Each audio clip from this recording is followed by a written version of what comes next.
crazy sometimes how the narrative about a team, how the vibe around a team can change. As the season progresses, it's amazing how this happens sometimes. You look at the Kansas City Chiefs, that opening Thursday night victory over the Patriots where they won the game going away. And after that game, you're asking two questions. One, who's going to stop the Chiefs? And two, are the Patriots in real trouble? Then the next week they beat Philadelphia, which is Philadelphia's only loss in the season. You're talking about a Chiefs team that started off 5-0, that was thinking about potentially getting a number one seed and home field advantage throughout the AFC playoffs. That's how strong and balanced this team looked, and particularly explosive on offense at times. Then the next 6 games happened, and the Chiefs have lost 5 out of their last 6. Sure, there's a loss to Pittsburgh in there, which really started this downward skid. But this Chiefs team has lost to some other not good teams like the Oakland Raiders, the Dallas Cowboys, the New York Giants, the Buffalo Bills. These are not good or great football teams. Buffalo is the only one with a winning record, and out of those last 4 losses. This is a team, like I said, that went from thinking about a month and a half ago about potentially vying for the number one seed and home field advantage throughout the AFC playoffs to worrying about whether or not they're still going to win the AFC West and whether or not they might even get into the playoffs. It is crazy how this thing works. The Chiefs team that you saw week 1 and the Chiefs team that you see now, it's night and day. And there is blame to go all around here. You look at the defense, 14th in points per game allowed, 29th against the run, 27th against the pass, middle of the road in forcing turnovers, 25th in sacks. So here's what they're doing. They're not getting to the quarterback. They're not making big plays defensively. They're giving up a shit ton of yardage, and sometimes they just bend and sometimes they break in terms of the points that they allow. For the Chiefs to be successful based off of their formula, they needed to play a ball control, limited turnover style of offense and have a big-time defense. And this defense is just not big-time. They're nowhere close. They are worse than middle of the road in my opinion. And when you don't have a big, high-powered, explosive offense to counterbalance that, your team is going to get exposed and you're not going to reach your full potential. Then offensively, you look at Kareem Hunt. His first 5 games, he averaged over 121 yards per game on the ground. He had 6 total touchdowns the last 6 games, averaging less than 50 yards per game on the ground, no touchdowns. So you look at that and you say, gee, that's got to be a big factor. This guy we were talking about early in the year as being the runaway rookie of the year and potentially an MVP candidate hasn't done shit the past month and a half, and that's true.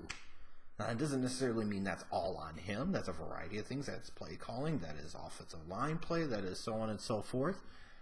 But the fact is, he's went up against some less than stellar defenses in Oakland and Dallas and a Giants team that has completely given up. And he's averaging less than 50 yards per game over the past 6 games. So there are problems in Kansas City. There are big, major problems. And there's not any one automatic fix that makes everything better. But I do come to Alex Smith. And yes, I've never been the biggest Alex Smith proponent. I've never been a fan of his. I guess you could say I've been a hater of his during his time in Kansas City. But this is a guy, since 2013 started, he started 61 games. His team is 41-20 in those 61 starts. And some of that has to do with he managed a game. He didn't make a lot of big plays happen positively, but he most certainly didn't make a lot of big plays happen negatively. So when you had a running game, when you had a better defense, you could win quite a number of regular season games with that guy. And when you look at it this year, at least starting off, people were fooled into thinking that Alex Smith was a whole different guy. Almost 1,400 yards passing, 11 touchdowns, and no interceptions. He was hitting some big plays early on in the season in the passing game in great weather conditions and so forth. But over the last 6 games, while he has almost 1,500 yard passing, he has 8 touchdowns and 4 interceptions. And in general, this is one of these examples of where the stats don't tell the whole story. And we have to be careful sometimes to just look at the stats, because even if you look at those numbers right there through 11 games, Alex Smith has thrown for over 2,800 yards, 19 touchdowns, and only 4 interceptions. The body of work statistically indicates that he's a big-time quarterback. And unless you're crazy, you should know that that is simply not the case. And in particular, these last 3 games where the offense has failed to score 20 points in each of those 3 games, and they've lost those games, you can see an offense that lacks a vertical threat, big play capability, big play ability, which is more important with a defense that is getting shredded and a team that is struggling to run the football. And in some cases, as I've watched some of Alex Smith over the past couple of weeks, and in particular his work during the Giants game, he's not even connecting on basic, necessary, required throws to move the offense. I mean, he has been bad at times. Like, I think about the one play against the Giants early on. Alex Smith rolls out to the left. He's got time to throw, set of shoulders, everything else. You got Travis Kelce running 15 yards down the field. He is wide open. There's no Giants defender within 10 yards of him. And Alex Smith throws it 5 yards into the ground in front of him. Not to mention the number of sacks that Alex Smith generates with his absolute lack of pocket presence and his lack of ability and less than ideal conditions to stretch the field vertically. Now, on top of all of that, he's turning the ball over too. Granted, it's not egregious and gross, but with Alex Smith and that Chiefs offense in general and for this team, especially when you look at the inability to run the football and the defense, the margin of error is not that great. And when you can't make big positive plays happen consistently or with any type of regularity, the margin of error gets even smaller. And it's been a big problem for the Chiefs over the years. That's why in the last 4 seasons they've made the playoffs 3 times, but they're 1-3 in the playoffs. Is because they face a team that can score some points and play some defense, and the Chiefs just can't score enough to win. And it ultimately brings me to this. The Kansas City Chiefs traded up to pick number 10 to draft Patrick Mahomes for a reason. The Kansas City Chiefs themselves, and specifically Andy Reid, were telling you that Alex Smith is not the guy to get the job done. Because if he was, why would you have traded up that much, given up a future first-round pick to get Patrick Mahomes? You wouldn't have. Why would you? Why would you risk that to your team, to your locker room, to your organization? There would be no need. They know Alex Smith wasn't the guy, and they have told you that Alex Smith is not the guy.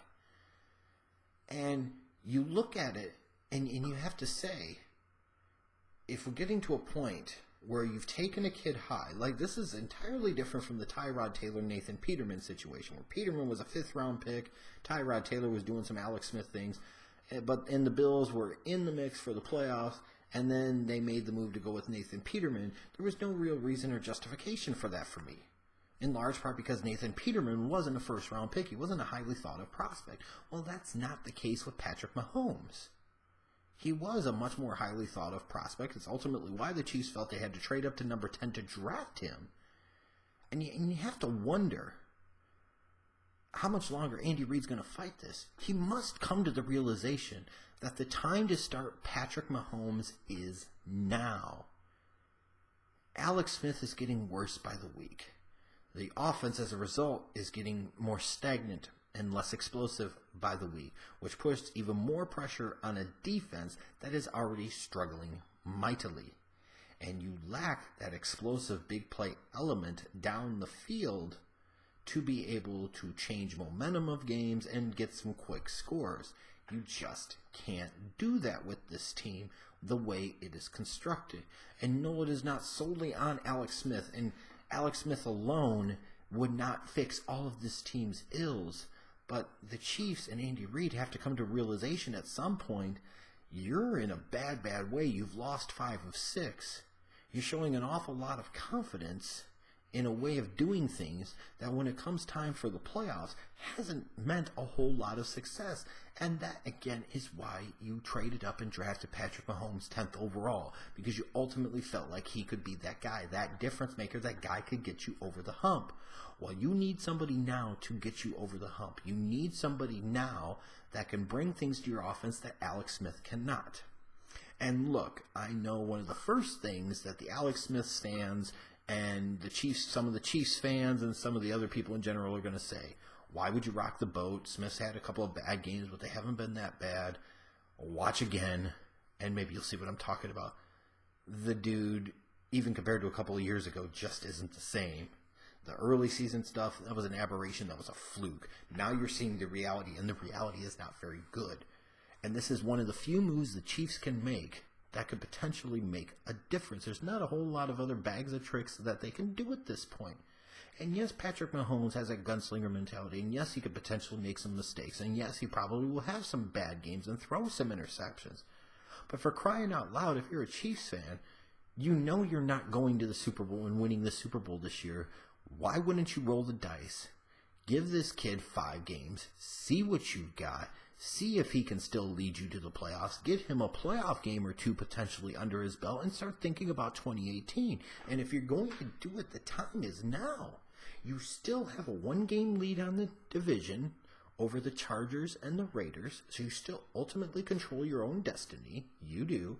You have a relatively soft remaining schedule where your last 5 games are at the Jets. Then you have 3 straight home games. How critical is that in December? You host Oakland, the Chargers, and the Dolphins. And then week 17, you go on the road to a Denver team that has given up on their season. They're too busy fighting with themselves to play winning football. All 5 of those games for the Chiefs are eminently winnable. Potentially, possibly winnable. And even if you say, well, you throw him in against the Jets, maybe he struggles at first start and you lose there. Well, even in that case, you would still be, worst case scenario, tied in the divisional race. And you still play the Raiders and the Chargers again with a chance to knock them back another peg. This is a move that needs to be made, and it needs to be made now, both for the present and for the future. Because if you are the Kansas City Chiefs, and let's say you continue to start Alex Smith, and you don't really get much more out of him, but because your schedule's kind of soft at the end, maybe you win 4 out of your last 5, and you end up 10-6. You win your division, you get a 3 or 4 seed in the AFC playoffs, and then you lose in the first round. Or even if you win 1 playoff game and then you get the brakes blown off you by somebody like the Steelers or the Patriots in the divisional round. What good did it do? What was it all for? What did you accomplish? Knowing that in 2018 you're going to be going with Mahomes and you didn't play him this year when you maybe should have, now you're going to be starting him off with a complete clean slate, and he will have had 0 live regular season game experience when it mattered, and he will effectively be an on-the-field rookie in 2018. And your window may potentially be closing a little bit at that point. No. This team desperately needs the arm talent in their offense that Patrick Mahomes can provide that Alex Smith just can't match. At this point in time for the Chiefs, they have to do something creative. They have to do something a little different. And to me, that could mean taking some risk and taking some chances. Because playing the status quo isn't good enough. It's done you some good, but it's not going to be the status quo for much longer. You have to make a move, Andy Reid. The time is now. You've got 5 games to get Mahomes some exposure, some experience. You've got 5 games for him to figure it out. You've got the chance against some softer teams and some softer defenses for him to gain some confidence, gain some momentum, and potentially get more out of Travis Kelce, potentially get more out of Tyreek Hill, which you really need to do. Get more out of Kareem Hunt because teams aren't so closely tied into the box because they have no fear of Alex Smith stretching them over the top. They would have that fear with Patrick Mahomes, which potentially will help your defense because either A, you can hit some big plays down the field and score more points and take some pressure off of them, or B, Mahomes loosens up the defense, which allows Kareem Hunt to do more things, and then you can have a ball control offense that keeps the defense off the field.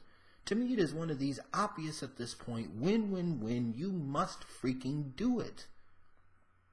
Because no matter what, you're not winning the Super Bowl this year. And if you're going to win the Super Bowl in the future, it is because of Patrick Mahomes. To me, it is not throwing in the white flag on this season.